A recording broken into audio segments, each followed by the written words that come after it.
Today, Boris Johnson's Partygate defence, the racist, homophobic, misogynist police force and sex education. What are children being taught? This is Politics Live.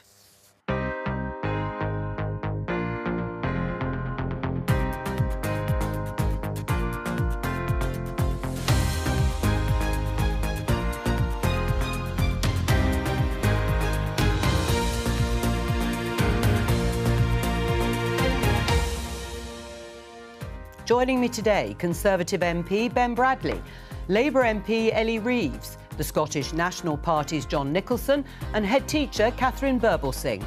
On the programme today, I did not intentionally or recklessly mislead the House of Commons. Boris Johnson's Partygate defence is published ahead of tomorrow's hearing. The culture, sadly, in the Met is all pervasive, and that the institutional racism, misogyny and homophobia is largely led by what their officers have said and what our own research has shown. We know we've let Londoners down, and I've apologised for that, and I repeat that, and we're going to change and we're going to improve. The Metropolitan Police is broken, says a report into its culture. Can it be put back together? Rishi Sunak's Brexit agreement, hardline Conservative Brexiteers deliver their verdict. The Stormont break is practically useless, and the framework itself has no exit. Across the country, children are being subjected to lessons that are age inappropriate, extreme, sexualising and inaccurate. What are children being taught about sex and relationships? And calls for school inspections to be halted after a head teacher takes her own life.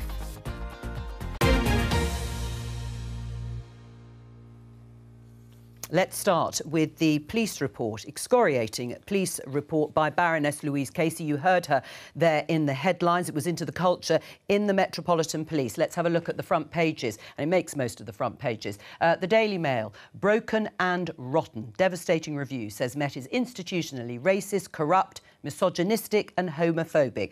Let's have a look at The Guardian, echoes of the same headline, racist, misogynist, homophobic, the damning verdict on the Metropolitan Police. This is the headline on the front page of The Times. Rotten Met has lost public faith. And finally, in The Express, condemned. Public's loss of faith in police. My opening question to the panel on the report is, can the Metropolitan Police survive in its current form? Ben? Well, incredibly damning, isn't it? I'd like to say that, you know, my experience working with police outside of London and our local forces is excellent, and I don't recognise that across the country. I think it's a very specific Met issue, and it is hard to see how you change that, certainly not in a short period of time. The Commission's not been there very long, relatively new. There's a massive culture shift that clearly needs to happen. But I wonder where Sadiq is in all of this, to be honest. Sadiq Khan, the London Mayor. He is the police commissioner in his role as Mayor. He's blamed the weather, he's blamed schools and school holidays, he's blamed the government, obviously. But ultimately, he is the person accountable He did call for this review, of course, He has called for the review. I hope he'll act on it now. What do you say in response to that, Ellie? First of all, on Sadiq Khan, do you think there's been a dereliction of duty on behalf of Labour's London Mayor? Well, Sadiq did call for the review. He wanted these issues to be looked at in detail, and that's precisely what Dame Louise Casey has done. And her report does make for incredibly difficult reading. But there is also an absence of leadership from the Home Secretary on this, for example. There are no national standards on training, vetting and misconduct in the police, and that comes from the top, that comes from the Home Secretary. That's been lacking. One of the things that Dame Louise calls for is specialist rape units to be set up in every in the force. Again, something that Labour have been called for, but the Home Secretary hasn't acted on. And so should it be broken up? I mean, is it really too big and unwieldy and it can't cope? Well, Dame Louise in her report is quite clear that things need to be kept under review, and in 2 years' time there needs to have been a complete transformation in terms of that culture in the Met, and those recommendations being acted on. And we fully support those recommendations and the findings in that report. We want to see that change happen within that time frame, and certainly well within that time frame. I mean, the words used by Louise Casey are that they are institutionally racist, homophobic, misogynist. So Mark Rowley, who heads up the Met Police, said he agreed. Systemic failures right across the board. But he didn't want to use those words because he says they're not always helpful and they're politicised. Well, I know just talking to, as a gay man talking to LGBT police officers, they've described to me the culture of bullying. Low-level bullying, name-calling, and sometimes more serious things. And it's deeply unpleasant. I was very struck, listening to the interviews, especially on the BBC this morning, from serving police officers. Most of them, in fact, I think all of them, wanted their names withheld, and some of them wanted their voices disguised. Now, that rather suggests that they still don't trust their police bosses because they don't feel they'll get a fair hearing.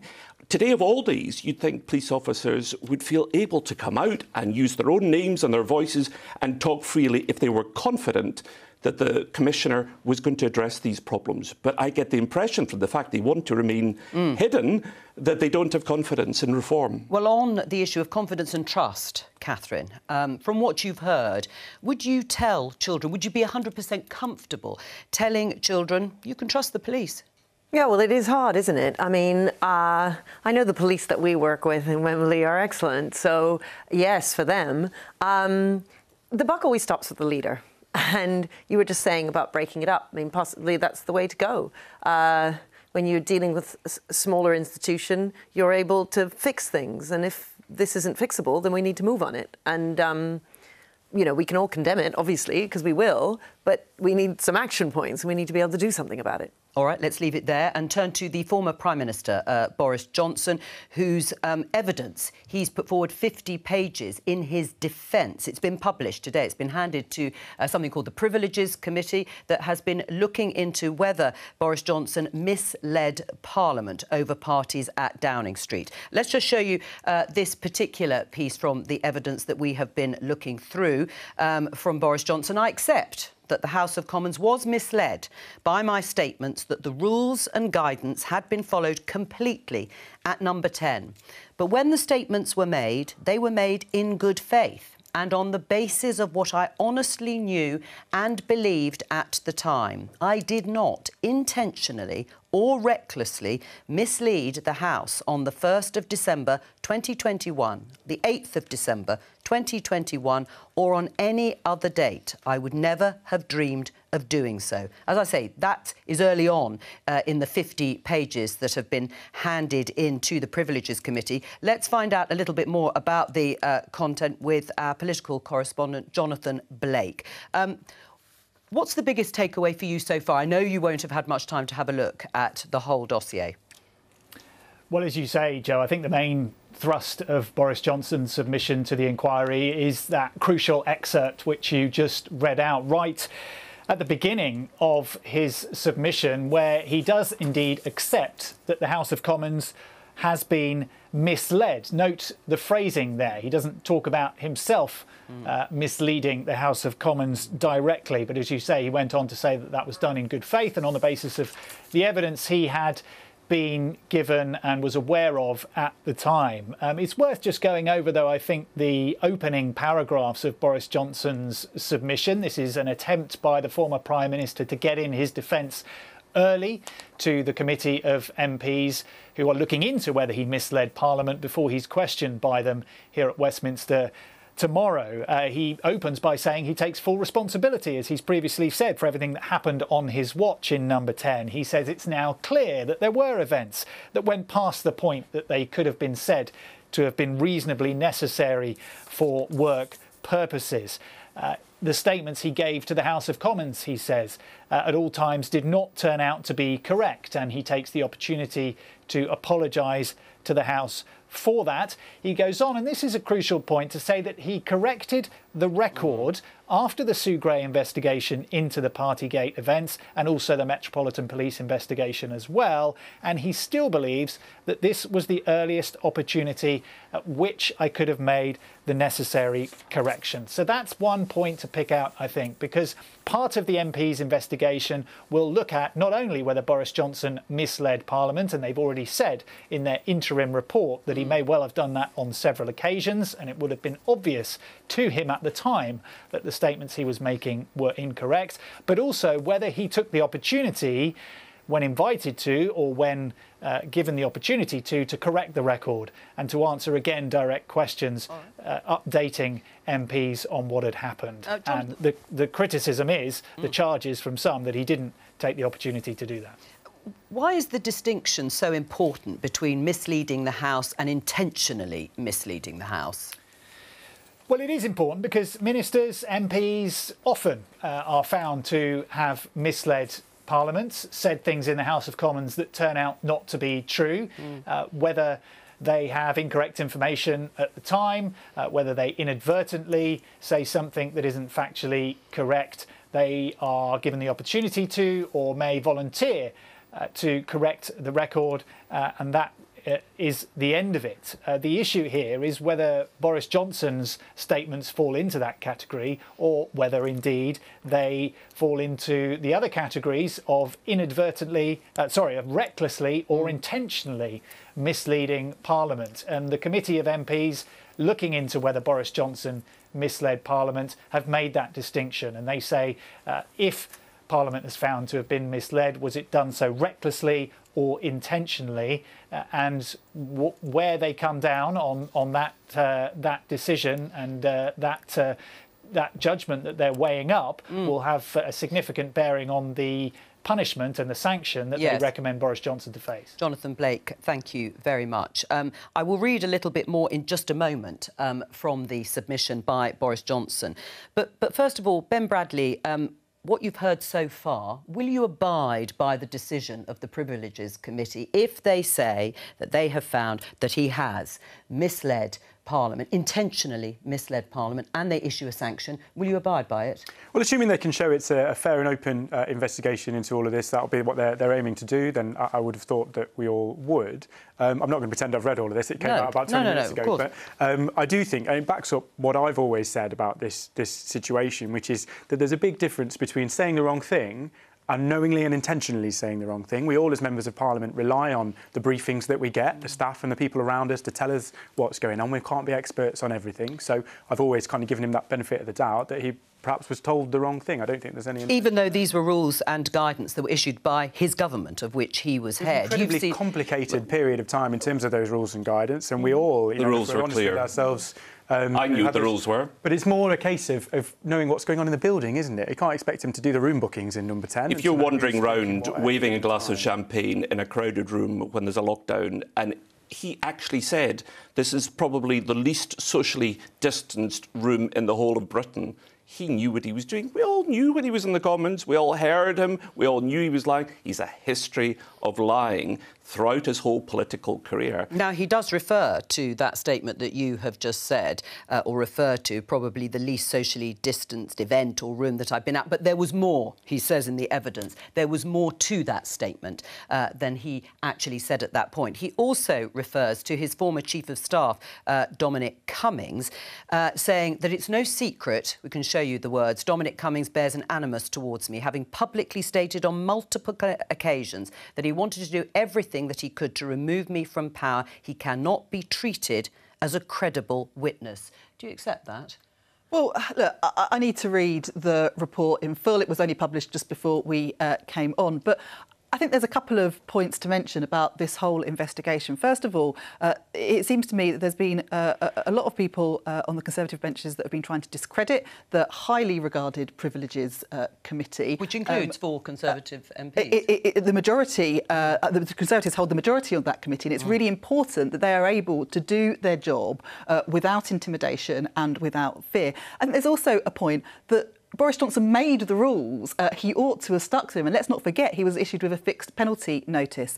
And the other point is that you know, Rishi Sunak needs to stand up to Johnson and end the taxpayers paying for his legal costs of defending himself. It simply isn't on. I don't think it's something the public would expect to happen. So I will look at the statement in full, but frankly, from everything I've seen so far, Boris Johnson does not come out of this well. Has he been unfairly treated, Ben Bradley? Well, all the things that were great about Boris and the reasons he was very electable were also his downfall in the end, weren't they? You know, we know the kind of character that he is. And I think, you know, there are lots of questions to be asked about, did he take this seriously enough? Did he investigate deeply enough? Things came out in the Sue Gray report that perhaps should have come out earlier and that he should maybe have taken control of. But that's not the same as him choosing intentionally to mislead public. Well, let's have a look. I think we can show you some of the pictures that we have shown our viewers before. He was at the gatherings. He was at the parties. You can see here and make a judgment for yourself. There's the evidence that has been presented. And he tries to contest, from what I've read briefly in this report, he contests the words that the rules and the guidance being broken here should have been obvious. And he says, well, not necessarily so. How is it not obvious? Well, the rules changed at various times, didn't they? There were evidence around meetings with people that you work with. We were allowed back in work buildings. There were small gatherings in work. So it is... But looking at that honestly, Ben, hand on heart, if you were looking at that and you were sitting on the Privileges Committee, what conclusion would you come to? Well, if you just look at pictures with no explanation, you can see a gathering of people at a time. Can I just say I wasn't able to go and see my mum in hospital. I knew what the rules were. I didn't see my mum for the last 2 months of her life because I wasn't able to go and see her because the rules said I couldn't go into the facility in case COVID was introduced to the respite home and other old people caught it. People up and down the country abided by the rules. They were horrible rules. They were cruel rules. They meant that people died on their own. People died of loneliness, stopped eating and drinking because they were so lonely. Boris Johnson mocked us all as a society, and he's going to get his comeuppance, and not before time. I'm not the Boris Defence Committee, right? The investigation will look into this and will decide. But I do think, with the incredible complexity over a long period of time, as the rules changed over a long period of time, nobody was an expert in those rules. I think people knew what the rules were, though. Come on, people weren't seeing loved ones that were dying. But we were allowed grandparents didn't see grandchildren. You know, Boris Johnson set the rules. I think to say that he didn't know what they were just doesn't wash. And it's actually insulting to people who did stick to the rules, often at huge personal cost. Catherine, looking at this from the outside, to some extent, obviously you were there through the pandemic with the rules and guidance in place. What do you make of this and this committee looking at whether Boris Johnson effectively lied to them?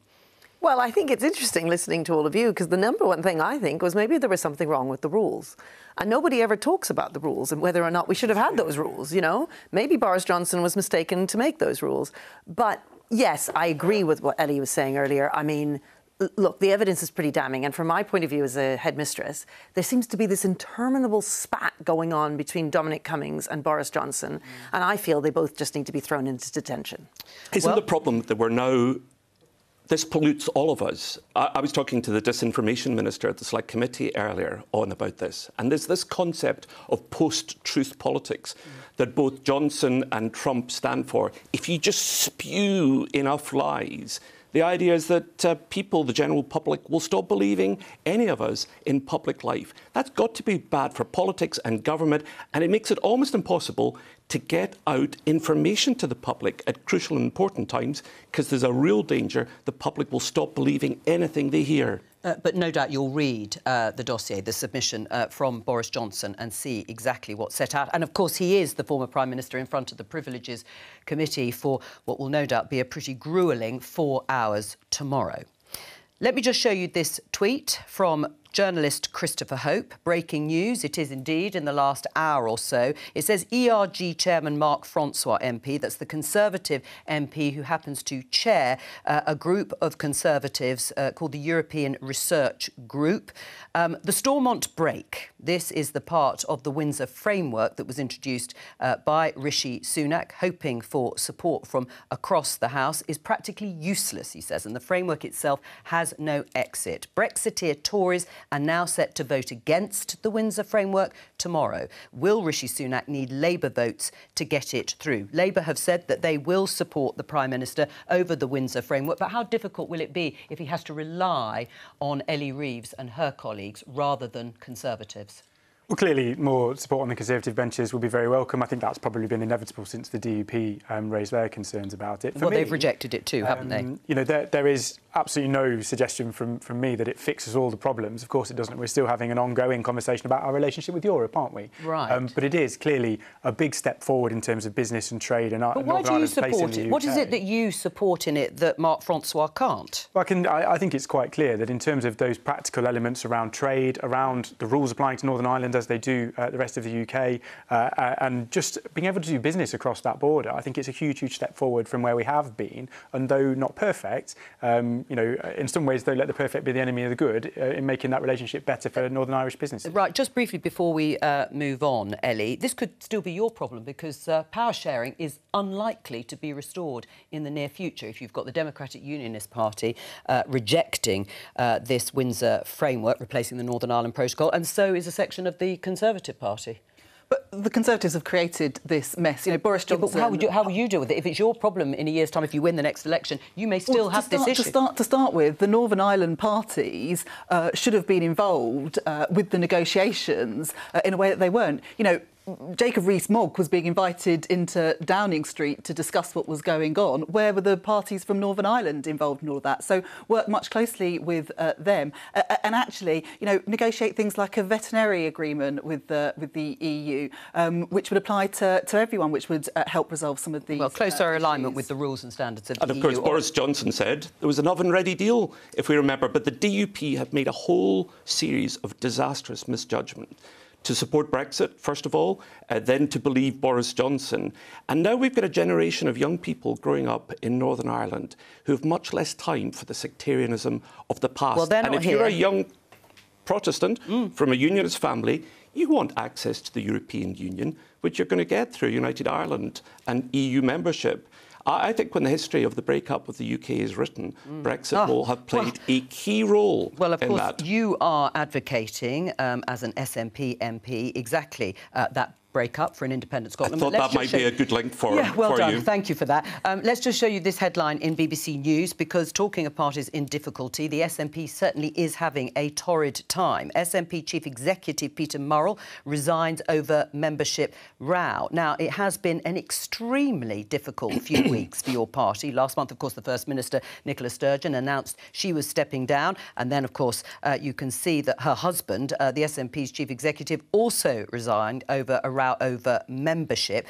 And this, then, from the interim Chief Executive who stepped in the Daily Telegraph, the SNP is in a tremendous mess. That's Mike Russell, who's taken over. It's total chaos. Yeah, it's not good, is it? It is a complete mess. There's many things one can say about Nicola Sturgeon that are good. She's been a phenomenal First Minister. But succession planning, I don't think, has been her great strength. And we now find ourselves in a bit of a mess. We've had quite a torrid election campaign. It's been really quite unpleasant. I think the SNP isn't used to that. We haven't had one for 20 years. On the membership figures, of course, the SNP still has more members than both Labour and the Conservatives combined. Sure, but I'm not talking about the membership. It really is the mess that the party has found itself in. Would you accept that Nicola Sturgeon stepping down, you say there's been no succession planning, has basically unleashed the splits and chasms that exist in the SNP? Well, she had to leave at some point, obviously, didn't she? But I think a fair criticism that could be made of Nicola Sturgeon was that she concentrated power in a very, very small circle of people. And I don't think that was always the healthiest way to run the party. It meant that she sometimes missed out on advice, I think, from people who could have probably helped her. And obviously we're in a position which is far from ideal. Well, that, of course, is her leadership and problems perhaps around that. But then there's been the issue of the party's record in government. I mean, you say it's been a difficult and torrid leadership contest so far. There are 3 candidates standing and they are tearing chunks out of each other. We've got one of them, Kate Forbes, questioning Humza Yousaf's record on everything he's ever done, transport, justice and as a health minister. I mean, what does that say about the SNP's record? They themselves, you think it's been dreadful. Well, it says that she was very unwise to give her political opponents, our political opponents, a series of sound bites, which they could then... But is she right? ...against her. Well, obviously, she can't have felt that strongly about it, can she, since she sat in the cabinet and voted through the various policies which have resulted in the SNP winning 8 elections in a row. On the issue of membership, though, which has so dominated the headlines, it is interesting that the other parties don't publish their membership numbers. And I don't know if Ben could tell us, for example, how many Scottish Tory members there are at the moment. We're going to concentrate on the SNP that's a bit for of a this. secret, isn't it? Let's just talk about whether you are supporting... the answer is no to that. Whether you are supporting any of the candidates. I'm listening carefully to the arguments and we'll make a decision in due course. What if Kate Forbes wins?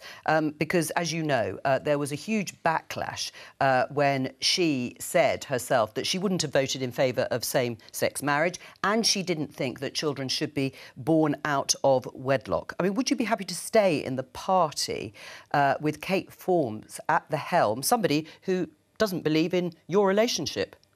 Yeah, because I'm gay and in a long-term relationship. I think she was entirely wrong to say that. I'm perfectly happy for Kate Forbes to believe whatever she likes. I understand the church that she comes from. My father's family are from the Outer Hebrides, where this church is very strong. If Kate Forbes doesn't want to be in a same-sex relationship, then Kate Forbes should not go into a same-sex relationship. Of course. And if she's the leader? But she shouldn't tell me what relationship I can or cannot enter into. Well, Myrie Black, who is the deputy leader of your party at Westminster, tweeted this. A lot of people have asked me my views of the leadership contest. Truthfully, I've been incredibly hurt so far. Hurt originating with the statements Kate Forbes has made and since stood by. I, like most people in Scotland, could not care less, as you say, about someone's religion. But she goes on to say, how I and others are expected to have faith in a leader who unashamedly and publicly believes the love between my wife and I should not be legally recognised is beyond me. Can you stay in the party with Kate Forbes as leader? Yes, I think so, because if she wins, she'll be the First Minister. But, you know, it's a democracy. The thing I don't get about these religious fundamentalists is why are they all so obsessed with sex? Well, you'll have to ask them. You know, the Bible tells us that we can't wear mixed fabrics or eat shellfish as well. They don't worry about that. But you say you think you'll be able to stay. What's keeping you from saying 100% I will still be in the SNP if Kate Forbes is announced leader, or I won't be? The SNP is a family of people who are all falling apart. Well, families do that sometimes, don't they? What family doesn't have big fallings out? I cannot imagine a circumstance in which I would leave the SNP. It would have to change fundamentally. But the key and important fact is young people. The membership is a bit older. The key support group is young people, and they want an independent Scotland which is liberal and progressive. Well, to be honest, that's barely featured in some of the debates. But anyway, we're going to move on. We're going to talk about sex education being taught in schools and how it's taught in schools in England, following concerns that children are being exposed to inappropriate and extreme content. Let's take a look at this. Thank you, Mr. Speaker. Graphic lessons on oral sex, how to choke your partner safely, and 72 genders. This is what passes for relationships and sex education in British schools. Across the country, children are being subjected to lessons that are age inappropriate, extreme, sexualising and inaccurate, often using resources from unregulated organisations that are actively campaigning to undermine parents. This is not a victory for equality, it is a catastrophe for childhood. Will my right honourable friend honour his commitment to end inappropriate sex education by commissioning an independent inquiry into the nature and extent of this safeguarding scandal? That was earlier this month. Miriam Cates, the Conservative MP. Do you share her concerns, Catherine? I do. The thing is that the guidance is very vague that comes from the top, from the DFE. So it's open to interpretation. And, of course, we've got hundreds of thousands of teachers, you know, all of these schools, thousands of schools. It's very hard to know what is being taught in different classrooms. And I'm sure that in lots of classrooms, I might agree with what's being taught, although you might not. The thing is... Choking? Well... Have you ever heard of a teacher who teaches kids about choking? Yeah, so when I really? tweeted... I read her report, all 51 grim pages of it last night. She can't support or stand up any of the nonsense she said in the comments. Well, when I tweeted about it, you know, some teachers responded to me. I mean, they showed me pictures of things with sex toys and things that I was slightly embarrassed. I didn't really know what they were. I had to ask what was being shown to me. Now, the thing is, what you can at least see, John, is that you don't actually know what's being taught in various different classrooms. And the idea that every single teacher across the land is teaching what you would imagine that ought to be taught, because you can't... Just take consent, for instance. Consent, should it be taught to 10-year-olds? Should it be taught to 12-year-olds, to 15-year-olds? There's no particular guidance. When you're talking about consent, just how graphic do you get? It's not about, here's the good stuff, here's the bad stuff. There are some people who believe this, some people believe that. There is so much nuance, so much complexity, and actually... It's impossible to say what is being taught in every classroom across the country. Right, these are all good things, I think.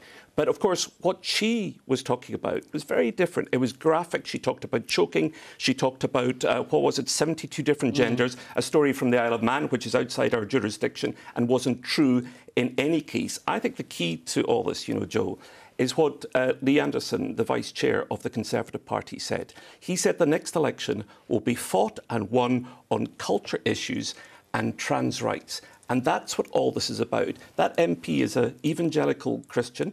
I read her report. She can't justify any of the things that she said just now in the House of Commons. Over 51 pages, she was unable to produce proof of the claims that she made. And we know what this is about. It's attacking trans people and trying to heat up a right-wing culture war imported from the States. Ben? What has the graphic sexual lessons for primary school teachers in some of the examples primary school children I've heard got to do with trans rights? Nothing to do with trans rights. She mentions trans rights a lot in her report. There are also other examples about gender, massive misinterpretations of the Equality Act that are rolled out in our schools. I get these emails from concerned parents. I see examples of content from people like Mermaids or Stonewall rolling out school literature that you would not want your children to read or see. Well, that's your view, John, but the guidance needs to be much clearer. When this was rolled out a few years ago, I was told that parents would have the chance to be consulted on what their children were being taught in their lessons, and that has never happened as far as I can tell. It might be that, and I imagine in the vast majority of schools people would be comfortable, but where there are examples of real sexual content or real age-inappropriate material that's gone out, even in a minority of schools,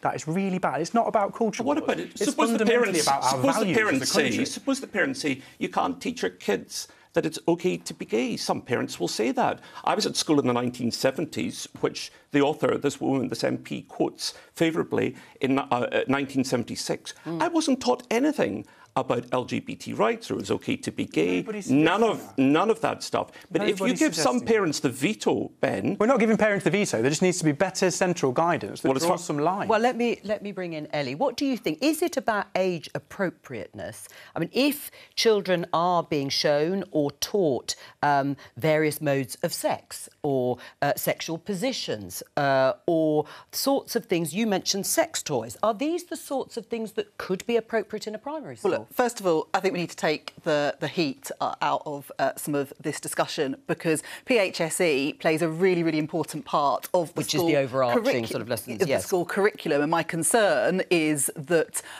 you know, we distract from that, and it is really important. You know, I asked my 8-year-old son what he learns in his lessons, and he says that they celebrate kindness, learn about difference, and make good life choices. And that's brilliant. Kids should be learning about those things. But that doesn't take on the important issues of pornography, consent, different types of relationships. Parents should be able to request what's being taught to children, and there needs to be a mechanism by which they can raise concerns about it. There is going to be this review into what's on the curriculum, and that's going to be brought forward, and we welcome that. But it is a really important part of the curriculum, so I do think we need to take the heat out of some of this debate. And the thing is about parental choice. I mean, parents have been told, anecdotally, and there is an issue, as Catherine raises. I mean, perhaps Miriam can't be quite as emphatic because we don't exactly know what's going on, but then perhaps neither can you, in the sense that if parents can't have input because they're told they can't see lesson plans, then it's very difficult. Miriam made a couple of very specific claims at Prime Minister's questions,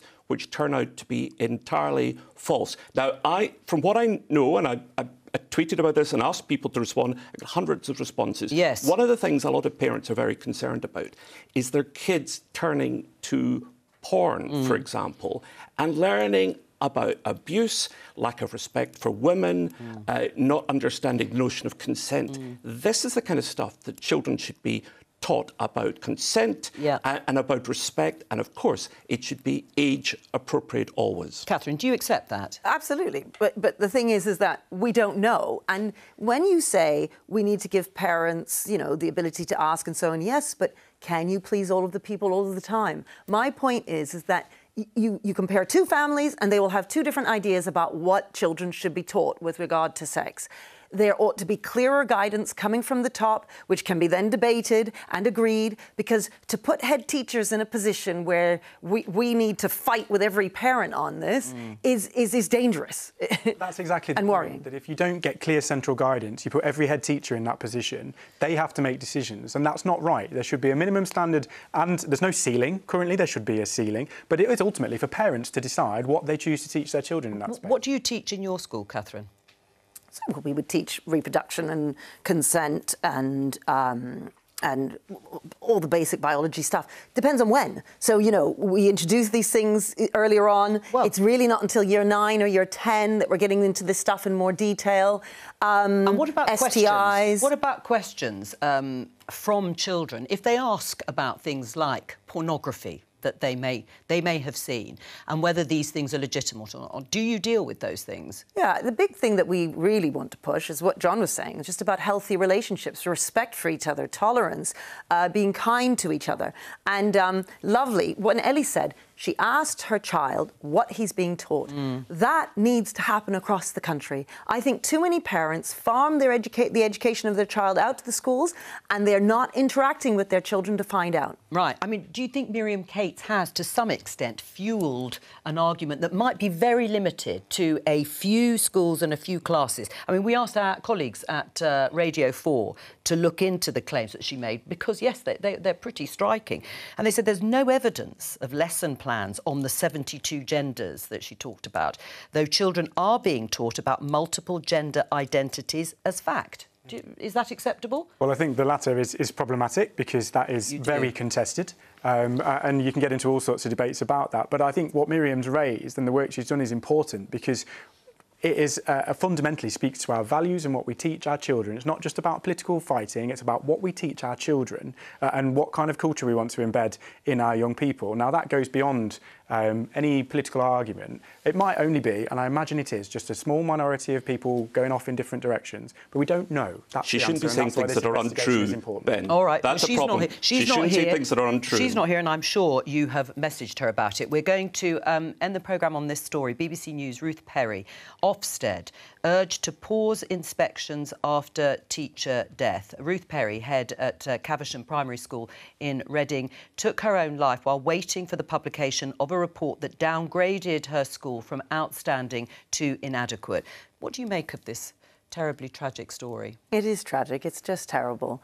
And I know that heads are under a lot of pressure when it comes to Ofsted inspections.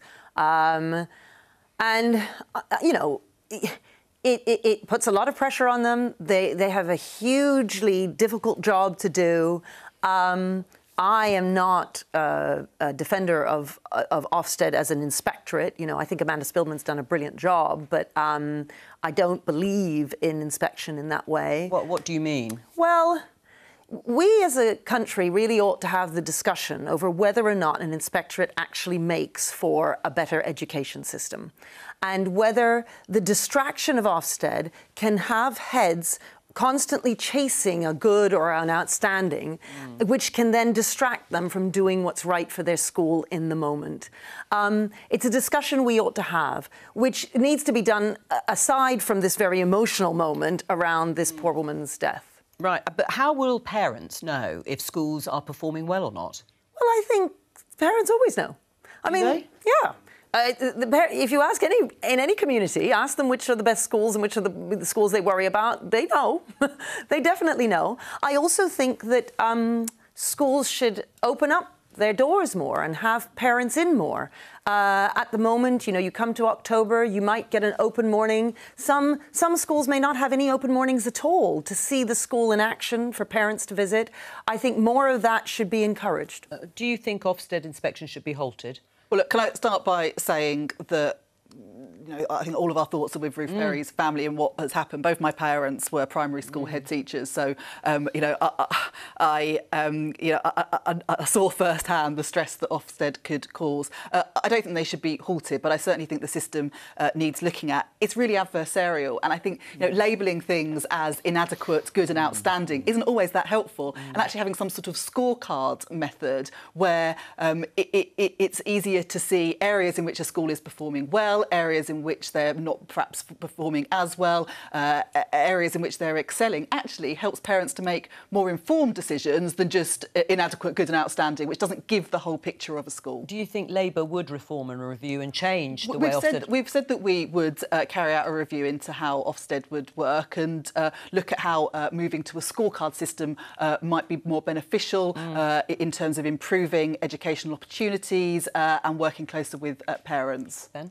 I agree that the feedback is really important for a school to improve and to understand and for parents to understand. But that one-line rating, you know, I'm a council leader, we have CQC and Ofsted inspections. It's huge pressure and you can, you know, marginally fall the wrong side of a line and it's really difficult. So I do get that. I think, though, I would love to see, and I think they've moved slightly in this direction, Ofsted look more broadly at the culture of a school, at the things and the priorities that a school wants to deliver for their children, rather than this really prescribed central programme. To go to a school and say, what are your priorities, and judge them against that, because I think schools know best what's right for their kids. I mean, one of the recommendations, this is from the family of Ruth Perry, yes, is to halt the inspections until a review has been carried out, but also to remove some of the competitive nature, asking estate agents to remove all references to school ratings in the area. Do you think these are the sorts of things that might help ease the pressure on schools and head teachers? I just think we need to have a wider conversation about schools, exactly. That you get an Ofsted rating, it's not the be-all and end-all. My favourite school in Mansfield is rated requires improvement, but I think it's brilliant because of the work they do around the broader curriculum, the way they engage with children in a much wider range of things, and they bring in financial education and cooking and all sorts of brilliant, important things. Ofsted don't think they're great, but parents know, parents love it, and I think there's just a more open conversation we need to have. But parents do set an awful lot by the inspection gradings, you know, or not. I mean, when Ben says parents do love it, they've taken time perhaps to go and have a look at it. I mean, in Scotland, school inspections are carried out by Education Scotland, not Ofsted. But do you think inspections are the wrong way to go in terms of having successful schools? Well, it's true, we do have a different system in Scotland, and I know from so many of my friends who are parents just how much pressure there is to get close enough to the desired school. I've got one friend who says that depending on which floor in the apartment block she lives, you either get to the school you want or you don't. But I think all of us seem to agree, don't we, that this idea of a school standing or falling on the basis of one single word is too crude and too dismissive. But you must have gone for outstanding. You must have had that at the forefront of your mind, that you wanted to be an outstanding school. No, and that's really important. I will never judge myself by an Ofsted rating. I don't care. I'm interested in what's right for my kids and what's right for my school and my staff and so on. And that means I need to ignore what Ofsted's saying. And because, look, there are different leaders that come along, there are different inspectors that come along, there are different ideas. Look, I look at my kids and I think, what do we need? And move forward with that. The fact is, the head teachers are under a lot of pressure to then think, how do I get, you just said it, how do I get outstanding? That shouldn't be our goal. Our goal should be, what do my kids need? And that's how the distraction happens. Right, but if a school is judged as being inadequate or in special measures, that is very hard for the school, isn't it? And then when the head teacher tries to turn that around, they're working... It's almost impossible when they have that kind of label. And it's difficult. I do understand the need, you say, but parents need this. But you know what? Partly parents need to rely on an Ofsted inspection because they're not able to get into the schools to see them, to judge for themselves. Are parents engaged enough in what goes on in schools? No, and that is exactly what we need, more parental engagement. Is that what you see too? It's the single biggest challenge every school tells me. How do I get my parents involved in the schools? Really difficult. That's all we have time for today. Thank you to all of my guests for joining me. I'll be back tomorrow with more Politics Live at the earlier time, of course. Set your alarm clocks, 11:15, here on BBC Two and on the BBC iPlayer. And, of course, we'll have PMQs. Bye-bye.